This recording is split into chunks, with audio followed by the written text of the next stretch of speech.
Avez-vous été en présence du numéro 1? Face à face. Ah ouais.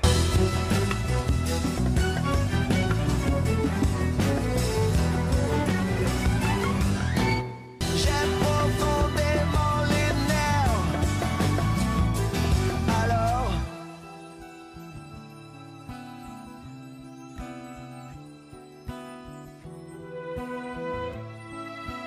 Vous êtes le seul et unique individualiste. Oui, alors l'individualiste, c'est un terme qui a mauvaise presse, hein. C'est un poncif, hein, dans une société individualiste où tout le monde ne pense qu'à sa pomme, etc., etc. En gros, c'est associé à deux mots, égoïsme et capitalisme. C'est à peu près ça. Alors, je partirai d'une citation célèbre de Jean-Marie Le Pen. Je préfère ma fille à ma nièce à ma voisine à ma compatriote à un habitant de l'Europe, etc., etc., jusqu'à la Terre entière, voire la galaxie. Alors on peut rajouter au départ un prémisse à la citation de Jean-Marie Le Pen, pour faire plus individualiste et plus égoïste, c'est je me préfère à ma fille. Voilà. Alors on peut décliner ça inversement et politiquement, hein. Je suis moins mondialiste qu'européiste, je suis moins européiste que nationaliste, je suis moins nationaliste que régionaliste, etc. etc. Donc on descend et on arrive, qu'est-ce que... Je ne suis que de chez moi, hein, que de ma maison, et encore que de l'endroit dans ma maison où je vis, ma pièce de vie, c'est tout ce qui m'intéresse. C'est ma propriété.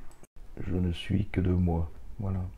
Ça peut être une définition tout à fait acceptable de l'individualiste.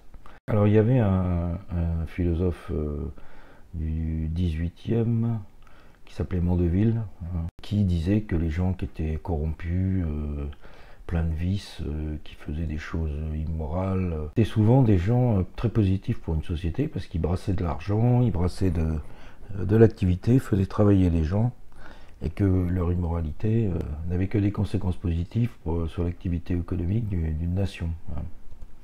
Hein, on pourrait parler par exemple aujourd'hui, les trafiquants de drogue, ils dépensent du fric, etc., etc.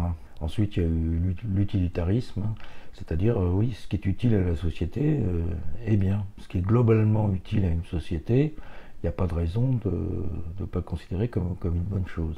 Alors, en France, il y a des exemples. Des hommes politiques, des types un peu vicelards qui font des fraudes, etc., etc., mais qui sont sympathiques et qui plaisent à leur électorat et qui finalement, moi c'est une chose qui m'a toujours fasciné en France, c'est que vous prenez des types comme Jacques Médecin, comme les époux Balkany, ou en Italie un type comme Berlusconi, en France ils sont très très mal considérés, alors que moi personnellement j'ai beaucoup d'empathie pour ces gens-là. Je sais pas, vous prenez le couple Balkany, je sais pas, ils sont sympathiques. Pour moi ils sont sympathiques. Hein, c'est des truands si vous voulez, ou tout ce que vous voulez, mais j'aime ce type de personnage. Par contre, un type honnête, mais chiant comme la lune, moi ça m'intéresse pas, si vous voulez. Ça m'intéresse pas. En France, il y a ce funeste principe d'égalité, tout le monde veut être égal, ce qui est complètement ridicule. C'est pas ça qui rend les gens heureux, mais ils sont... Je sais pas si c'est de la jalousie ou je ne sais quoi, moi je suis pas jaloux. La sympathie, c'est une chose qu'on peut trouver. Alors évidemment, on ne le trouve pas chez les marchands de drogue maghrébins qui ont tous des têtes de cons, ça c'est évident. Ce qu'il y a avec des gens comme Mandeville ou les utilitaristes, c'est que même Mandeville, hein, qui est beaucoup plus cynique que les utilitaristes, se sert de l'argumentation de l'utilité pour la société pour justifier des comportements égoïstes et individualistes. Ce n'est pas pour moi une bonne définition de l'individualisme.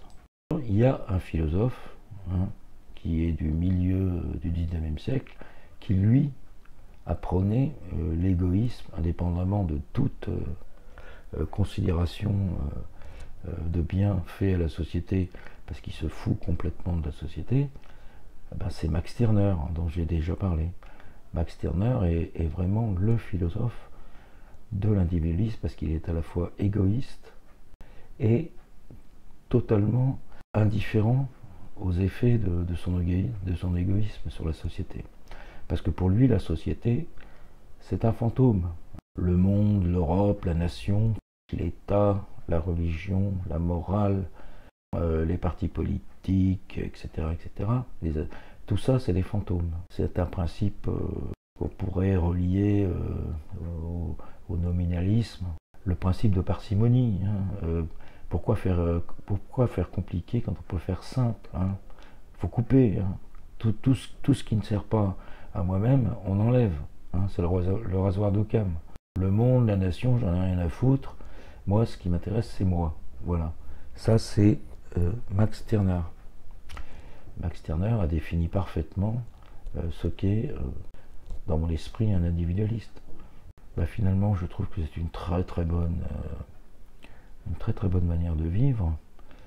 C'est une manière dont on devrait s'inspirer les gauchistes et les droitistes, qui passent leur temps à vouloir faire corps, à vouloir faire ensemble, à vouloir créer une société, à vouloir s'occuper des affaires des autres, finalement, parce que c'est ça, au lieu de s'occuper de leurs affaires. Voilà, merci.